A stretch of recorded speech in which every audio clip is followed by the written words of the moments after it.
வணக்கம். இன்றைய தினம் ஒரு குறளில் பொருள் செயல்வகை அதிகாரத்தின் 3வது குறள்.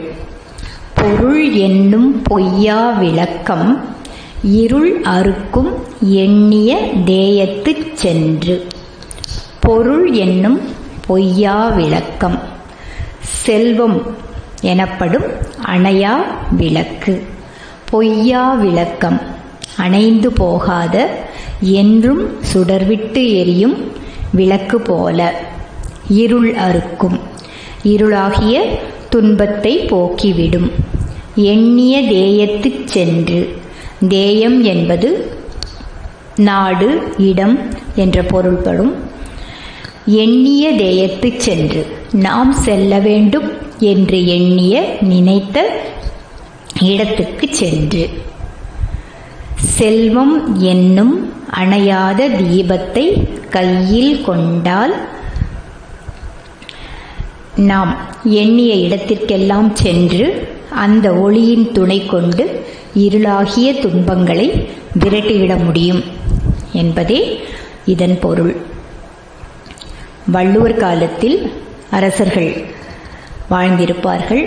இந்த குறளில் தேயம் என்று வருவதால் தேசம் என்று பொருள் கொண்டு அரசர்கள் தாம் வெல்லலாம் என்று நினைத்த தேசத்திற்கு சென்று இந்த பகையாகிய இருளை வெல்ல முடியுமாம். எவ்வாறு? தாங்கள் கொண்டுள்ள அளப்பரிய செல்வத்தின் துணை கொண்டு என்று பொருள் கொள்ளலாம். இந்த காலகட்டத்திற்கு இப்படி எடுத்துக்கொள்வோம்.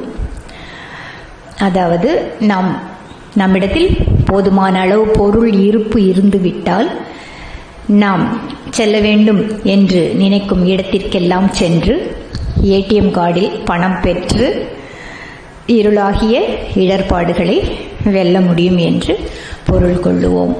In English, wealth, the unfailing lamp, can remove the hurdles arising wherever we go.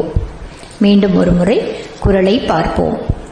பொருள் என்னும் பொய்யா விளக்கம் இருள் அறுக்கும் எண்ணிய தேயத்துச் சென்று. நன்றி. மீண்டும் அடுத்த குறளுடன் நாளை சந்திப்போம்.